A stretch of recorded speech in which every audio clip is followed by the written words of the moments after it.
ঘূর্ণিঝড়ের মহা বিপদ সংকেত আসলেই সবাই যখন ঘরে ফিরে তখন নিড় ছেড়ে বড় বড় জাহাজগুলো অনিশ্চিত সমুদ্রে পা বাড়ায়। সেই জাহাজে চলে যায় কোনো কোনো পরিবারের কাণ্ডারি। সবকিছু তুচ্ছ করে জাহাজকে নিরাপদ নোঙর করতে চলে যেতে হয় মাঝ সমুদ্রে।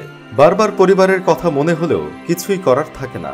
এভাবেই চোখ মুছে নিশ্চিত কে আলিঙ্গন করে থাকে জাহাজের ক্যাপ্টেনরা। নিশ্চয়ই আপনার মনে হচ্ছে জাহাজগুলোর সঙ্গে এমন অমানবিক আচরণ কেন করা হচ্ছে, কেনই বা জেটিতে থাকা জাহাজকে মহা বিপদে বন্দর ছেড়ে গভীর সমুদ্রে যেতে হয়। কারণ ঝড়ের কবলে পড়ে এরা তো বেশি ক্ষতিগ্রস্ত হতে পারে। আসলে তা আর ঘটে না। মূলত জাহাজ বন্দরের নিরাপত্তা ও গতি কমানোর জন্যই বিভিন্ন দেশের বন্দর কর্তৃপক্ষ এই কাজটি করে থাকেন। আর এই নিয়ম আন্তর্জাতিকভাবে স্বীকৃত। আবহাওয়া অফিস বিধ্বংসী ঘূর্ণিঝড়ের সংকেত দেখালে বন্দরের জেটিতে থাকা বড় বড় জাহাজকে গভীর সাগরে পাঠিয়ে দেওয়া হয়। অন্যদিকে ছোট ছোট জাহাজ ট্রলারকে উপকূলের কাছাকাছি নিরাপদ আশ্রয় নিয়ে আসা হয়। বন্দরের বড় বড় জাহাজগুলো দড়ি দিয়ে বাঁধা থাকে। প্রচন্ড ঝড়ে পাশাপাশি জেটিতে বাঁধা বড় জাহাজগুলো রশি ছিঁড়ে একটি আরেকটির উপর আশ্রয় পড়তে পারে।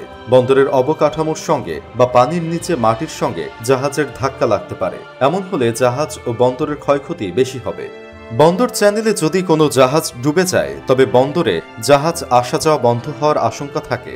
2017 সালে চট্টগ্রামের আনোয়ারা সৈকতে ক্রিস্টালস নামে একটি জাহাজ আটকা পড়ে। পরবর্তীতে সেটিকে আর সমুদ্রে নেওয়া সম্ভব হয়নি। 192 মিটার দৈর্ঘ্যের বিশাল আকৃতির জাহাজটি দীর্ঘদিন আটকে থাকায় প্রায় 500 মিটার জায়গা পলি জমে যায়। পরবর্তীতে 2021 সালে জাহাজটি কেটে ফেলা হয়। তাই ঝুঁকি এড়াতে মেরিটাইম ওয়ার্ল্ডে স্ট্যান্ডার্ড অপারেটিং প্রসিডিউর আর বড় জাহাজকে ঘূর্ণিঝড়ের সময় গভীর সাগরে পাঠিয়ে দেওয়ার কথা বলা হয়েছে। এই এসওপি হচ্ছে কৃত্রিম বা প্রোটেক্টেড হারবার না থাকলে বড় জাহাজকে গভীর সাগরে পাঠিয়ে দেওয়া হয়। বিদেশে জাহাজে এলেও বন্দরের বহির্নোঙর থেকে জাহাজ আনা নেওয়ার কাজ করেন নাবিকরা।